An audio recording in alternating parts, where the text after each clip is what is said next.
নমস্কাৰ সাংবাদিক বন্ধুসকল। আজি আমি কোকৰাঝাৰ স্থিত প্ৰেছ ক্লাবত আপোনালোকক আহ্বান কৰিছোঁ কিছু কথা জনাৰ কাৰণে।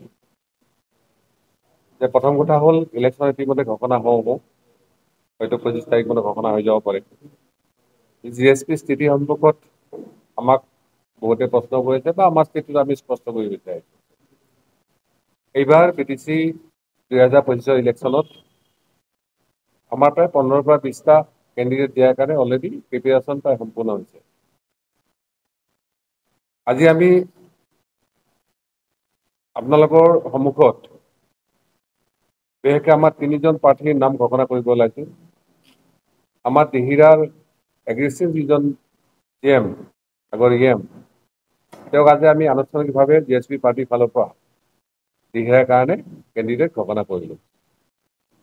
2 নম্বৰতে আমাৰ মৃদুল দাস, তেখেত আগতেও মানে ইয়াত ইলেকশ্যন খেলিছিল কোকৰাঝাৰত 2015 দতমাৰ পৰা।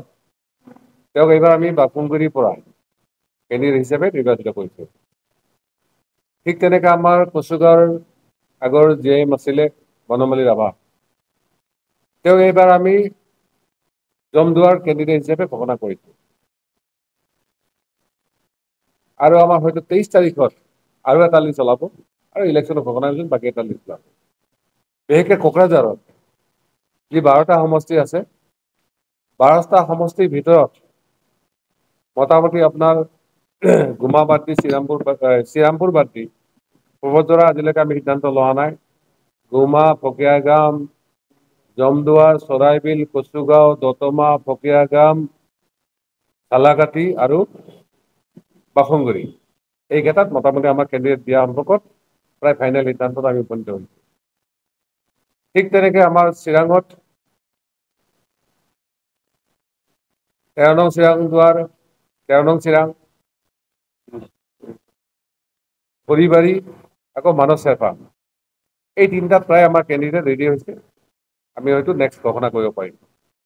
ঠিক তেনেকৈ আমাৰ বাক্সাত মথনগুৰি, ককলাবাৰী, যিহেতু আমি ঘোষণা কৰিলোৱে, এইকেইটা সমষ্টিত মানে কেণ্ডিডেট মোটামুটি আমাৰ ফাইনেল হৈ আছে। ঠিক তেনেকৈ আমি তামোলপুৰ যদি যাওঁ, বাগানপাৰা আৰু নাগিৰজুলি, তাত আমাৰ কেণ্ডিডেট অলমষ্ট ফাইনেল হৈছে। আমি নেক্সট ঘোষণা কৰি দিম। ঠিক ওদালগুৰিত আমি 10টাৰ ভিতৰত বিশেষকৈ ননৈ চেৰফাং,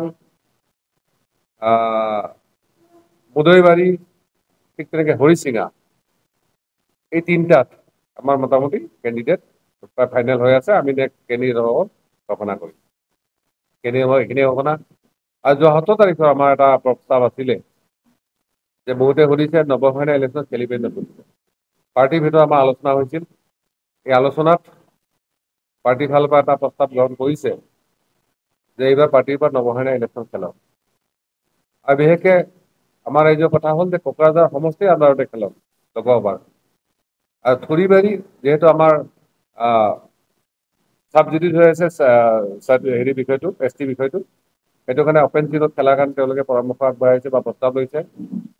আৰু 2টা সমষ্টি ইয়াত মোটামুটি তেখেতসকলে এটা প্ৰায়ৰিটি হিচাপে চিলেক্ট কৰিছে। এটা হ'ল থুৰিবাৰী, এটা হ'ল ফকীৰাগাঁও। প্ৰথম কথাটো হ'ল যে আমাৰ যিবিলাক কমিটমেণ্ট আছিলে GSPৰ লগত, যে আমাৰ বিভিন্ন সমস্যা, যে ভূমিৰ পৰা আৰম্ভ কৰি, ভাষাৰ পৰা আৰম্ভ কৰি, স্কুল কলেজ প্ৰভিঞ্চিয়েল কৰাৰ পৰা আৰম্ভ কৰি, ইভেন VCDCৰ মানে বিভিন্ন দায়িত্বৰ পৰা আৰম্ভ কৰি টাউন, এই কথাখিনি কিন্তু একোৱেই নহ'ল। আৰু বিশেষকৈ ইপিপেলৰ শাসনকালত আপোনালোকে জানে যে গোটেই কোকৰাঝাৰ বা চিৰাঙৰ বা অভাৰঅল আমাৰ যিখিনি PTC নৱসেনা আশুগংক সম্পাদক আছে, সকলোৱে কৈছে যে বিশেষকৈ নৱসেনাৰ ক্ষেত্ৰত যিটো ষড়যন্ত্ৰ হ'ল চাৰ্টিফিকেটক লৈ, সেইটোত যিহেতু ইপিপেল জড়িত আছে, গতিকে সেইকাৰণে সকলোৱে কৈছে তেওঁলোকৰ দ্বাৰা কোনো কাৰণতে তেওঁলোকৰ এই ধৰণৰ কথাটো নাহে।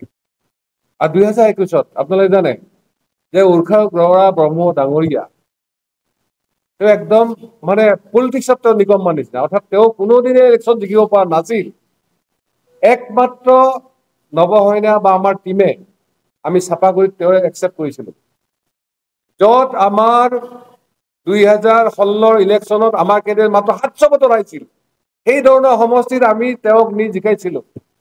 তেওঁলোকে যেতিয়া মিনিষ্টাৰ হ'ল, আমাৰ কৰ্মীবিলাক গ'লে কয় যে আপোনালোকে DSP এনেকুৱা ধৰণৰ মিনিষ্টাৰ এটা যি ইলেকশ্যন জিকি পোৱা নাছিলে, বাৰ আহিছিলে, আমাৰ লগত আহিছিলে, তেওঁ আমি কোকৰাঝাৰৰ পৰা নি য'ত জিকাই দিছিলো। গতিকে তেনেকুৱা ব্যক্তি যিসকল চৰকাৰত আছে তেওঁলোকক আমি কি ধৰণে আমি কৰিম? আৰু যিমানবিলাক কথা ওলাই আছে এতিয়া দেখিছে, আৰু কলো নহয় যে তেওঁলোকৰ ট্ৰিপল ইঞ্জিন চৰকাৰ আছিল, আৰু ট্ৰিপল ইঞ্জিন চৰকাৰ টোটেলি ফেইল BTC। আজি BTC আমাৰ ট্ৰাইবেলসকলে হওক বা নন ট্ৰাইবেলসকলে হওক, সকলোৱে এটা আশা কৰিছে যে এইবাৰ যাতে ছিংগল ইঞ্জিন চৰকাৰ হয়। দাবা লাগিলে 2টা-3টা লাগত ক'ব লাগে একো নাই, ইঞ্জিনটো লৈ যাব। কিন্তু যদি ইঞ্জিনৰ লগত আৰু 2টা-3টা ইঞ্জিন লাগায় আকৌ BTC ফেইল হৈ যাব। আজি আপোনালোকে দেখিছে যে এতিয়াহে আচলতে BTC স্ক্ৰেপ বা ইলেকশ্যনৰ কথা আহিছে। আমিতো এনেই কৈছিলো, আজি আমাৰ যিহেতু পাৰ হৈ আহিছে। আজি আমাৰ ভোটাৰ ৰাইজ, আমাৰ ৰাইজ ইমান সচেতন হৈছে, আজি কৰো বুলি দুৰ্নীতি কোনো কৰিব নোৱাৰা অৱস্থা হৈছে। BTC মেইন কথা আছিল দুৰ্নীতি, হয় নহয়? গতিকে তেওঁলোকৰ হাতত এইবিলাক, তেওঁলোকে আইন কৰিলে এইটো কৰিব পাৰে। সেইকাৰণে আমি ভাবো যে এইবাৰ ব্ৰহ্ম ডাঙৰীয়াক টোটেলি হয়তো সমগ্ৰ ৰাইজে ডিনাই কৰিব, আৰু আমি যিখিনি কথা কৈছো সেইখিনি ফলৱতী হ'ব গৈ আছে।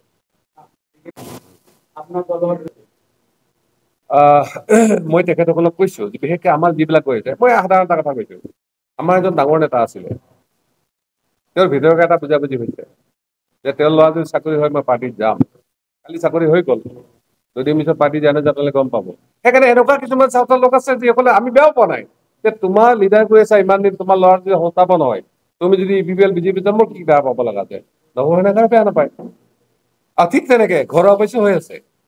বহুতে ভাবিছিল আমাৰ কেণ্ডিডেট নাথাকিব, এতিয়া যেতিয়া কেণ্ডিডেট হৈ গৈ আছে, কাৰণ BTCৰ আৰু এটা ৰাজনীতি মানে ইয়াতে উচ্ছেদৰ কথা চলি আছে, ইয়াতে ঠিক তেনেকে পলাৰাইজেশ্যনৰ কথা হৈছে, এনেকুৱা বহুত অংক পংক ইয়াত হৈ আছে। সেইকাৰণে কৈছো যি হৈছে হয়তো ভালৰ কাৰণে হৈছে। আমাৰ যিসকল কৈছে আমি কিন্তু মানা কৰা নাই, ইয়াতো বহি আছে। মই সকলোৱে কৈছো, যদি আপুনি গৈ কৰবাত কালি যদি আমাৰ মনোৰঞ্জনে গৈ যদি কৰবাত ভালকে সংস্থাপিত হয়, ভাল সুবিধা পায়, আমি যাব দিছো, যোৱা, আমাৰ ৱেলকাম। কিন্তু আমাৰ টাৰ্গেট যিহেতু আমি খুব বেছি 5টা আমাৰ জিকিব লাগে, 6টা জিকিব লাগে, আমি টাৰ্গেটটো ফুলফিল কৰিম। আৰু ঠিক তেনেকে বহুত মানুহ আহিও আছে। সেইকাৰণে মই আজি ক'ব খোজা নাই, আজি বহুত কেইটা এনেকুৱা কেণ্ডিডেট আপুনি দেখিলে হয়তো আচৰিত হ'ব। গতিকে সময়লৈ অপেক্ষা কৰক, আৰু আমি শুভেচ্ছা জনাইছো পাৰ্টি বিলাকক, সকলোৱে খেলক, জিকক, সকলোৱে জিকাৰ কাৰণে খেলে। মই কৈছো নহয় যে আমি আজি এটা সৰু কথা কৈছো, সৰু মানে বৰ বৃহত্তৰ কথা, যে বৰসবাহৰ খেল নৱসেনাক খেলা বুলি কয়। আমি অৱৰহ সুৰক্ষা সমিতিক আদি সংগঠনবিলাক কৈছো, আৰু যোনে বাকী বিলাকৰ যদি কাম তেওঁলোকেও কৈছো, এই খেলা এইবাৰ চলিব নালাগে। নিজৰ অধিকাৰ, নিজৰ মৰ্যাদাৰ পাছত চবেই ইলেকশ্যন খেলক। কিন্তু 2-এটা পাৰ্টি আকৌ কি কৰিছে, আমাৰ এনেকুৱা ধৰণৰ নেতা কিছুমানক তেওঁলোকক 2-4 পইচা দি বা কিবা কিবি কৰি তেওঁলোকক কেণ্ডিডেট দিয়াব দি আছে। কিন্তু মই ক্লিয়াৰলি কৈছো যে এইবাৰ এই ধৰণৰ খেলবিলাক ইয়াত নচলিব। আমাৰ ৰাইজে কিন্তু একচেপ্ট নকৰে। বহুত জেগাত আপোনালোকে যাব, কোনোবাই হয়তো কেণ্ডিডেট দি কিন্তু 2 পইচা নিবও পাৰে, কিন্তু তেওঁলোকে ভোট খুজি বুজাব নোৱাৰে। দুইফালৰ পৰা এইবাৰ সেই ধৰণৰ কথাখিনি কোনো মানে প্ৰশ্ৰয় আচলতে নিদিয়ে। আমি সেইকাৰণে ক্লিয়াৰলি কৈছো যে পাৰ্টি বিলাকৰ ইলেকশ্যন হওক। আজি অৱৰহ শিক্ষা সমিতিৰ আমি বনোৱা হৈছিলে তেওঁলোকে আন্দোলন মুভমেণ্ট কৰাৰ কাৰণে। আজি আপচিটো ইয়াত ইলেকশ্যন খেলিব অহা নাই, খেলিছে PCৰ জৰিয়তে, তাত কোনো আপত্তি নকৰে। কালি কোনোবা আমাৰ তেনেকুৱা লিডাৰ থাকিলে আমি DSPৰ জৰিয়তে খেলক।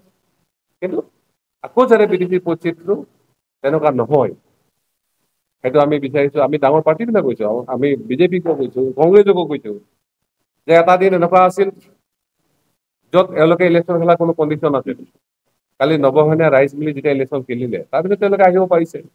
গতিকে ক্ৰেডিটটো মোক দিয়ে নিদিয়ে মই ক'ব লগা নাই, কিন্তু আমাৰ ৰাইজে ক্ৰেডিটটো লৈছে। আজি থুলমূলকে আপোনালোকক আমাৰ সন্মুখত অৱগত কৰি পেলাই এইখিনিয়ে আছিলে। আৰু যদি আপোনালোকৰ সভাত কিবা থাকে, এই কথাটোৱে আমাৰ ইতিমধ্যে 17 তাৰিখৰ মিটিঙৰ চেন্ট্ৰেল এক্সিকিউটিভ প্ৰস্তাৱ হৈছে, প্ৰস্তাৱিত হৈছে যে নৱসেনা ইলেকশ্যন খেলক, আৰু খৰিবাৰী আৰু ফকীৰা কামটো প্ৰায়ৰিটি হিচাপে তেওঁলোকে আগবঢ়াইছে। 2টাৰ ভিতৰত 2টাতে খেলে, এটাতে খেলে, মুঠতে তেওঁলোক ইলেকশ্যন খেলক বুলি ইতিমধ্যে প্ৰস্তাৱ আহিছে। চাওক, অভাৰঅল আমি চাওক, আমাৰ মূল পলিচিটো আছিল, তেখেতে একেলগে গোটেইকেইটো কৈছিল যে BPF কথাটো যিহেতু সুধিছে, BPFৰ লগত অলৰেডি আলোচনা আমাৰ চলি আছে। গতিকে যিহেতু ইলেকশ্যন ডেটে ডিক্লেয়াৰ হোৱা নাই, গতিকে আমি অলপ সময় আপোনালোকে অপেক্ষা কৰাৰ কথা কৈছো। কিন্তু আমাৰ যিটো কমিটমেণ্ট যে BTCত ছিংগল ইঞ্জিন চৰকাৰ লাগে, ট্ৰিপল ইঞ্জিনৰ চৰকাৰ কাম নাই, ইয়াত আপোনালোকে প্ৰমাণ হৈ গৈছে। আৰু সেইকাৰণে আমি কৈছো যে ইয়াত BPFৰ নেতৃত্বত, হাগ্ৰবাম মৈলীৰ নেতৃত্বতে চৰকাৰ হওক। আৰু GSP দৰকাৰ হ'লে আমি এটা দাবা হোৱাৰ কাৰণে আমি ৰেডি আছো।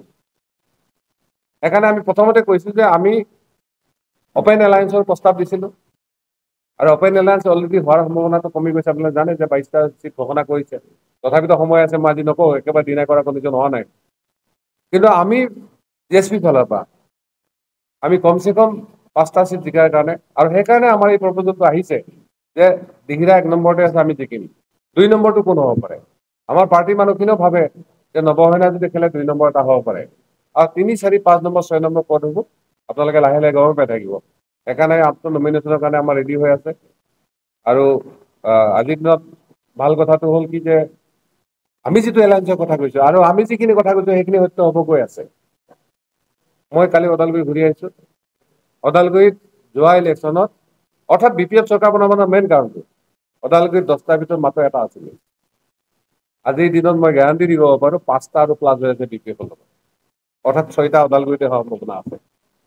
2 নম্বৰতে আমাৰ তামোলপুৰ তেওঁলোকৰ এটা আছিল মাত্ৰ।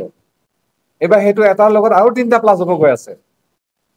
আমি সম্ভাৱনা গৈছো, কিন্তু এইটোৱে গৈ কেনে শেষত হ'ব, আপোনালোকে চাই থাকিব। ঠিক তেনেকে আমাৰ বাক্সাত তেওঁলোকৰ এটা চালবাৰীটো আছিল, কিন্তু আজিৰ দিনত মোটামুটি প্ৰায় বেলেঞ্চত আহি গৈছে মথনগুৰি। ঠিক তেনেকে ককলাবাৰীও হয়তো GSP আৰু মানে BPFৰ মাজতে হয়তো শেষত গৈ আমাৰ বন্ধুৰ মাজতে হয়তো হেৰি হৈ যাব পাৰে। ঠিক তেনেকে আমাৰ মচলপুৰটো কিন্তু BPFৰ আজিৰ দিনত জিকিব পৰা কণ্ডিশ্যন হৈছে। এই ধৰণৰ অৱস্থাটো হৈছে। সেইকাৰণে আমাৰ অপেনলি এলায়েন্স হওক নহওক, এলায়েন্স হওক নহওক এইটো কোনো কথা নাই। আমি যিখিনি কথা কৈছো আমাৰ ষ্টেণ্ড তাতে আছে। আৰু টোটেল কথাখিনি আমি যেতিয়া ইলেকশ্যন ঘোষণা হ'ব, সকলোৱে যেতিয়া সিদ্ধান্ত পেলাই আহিব, তেতিয়া আমি ঘোষণা কৰিব পাৰিম।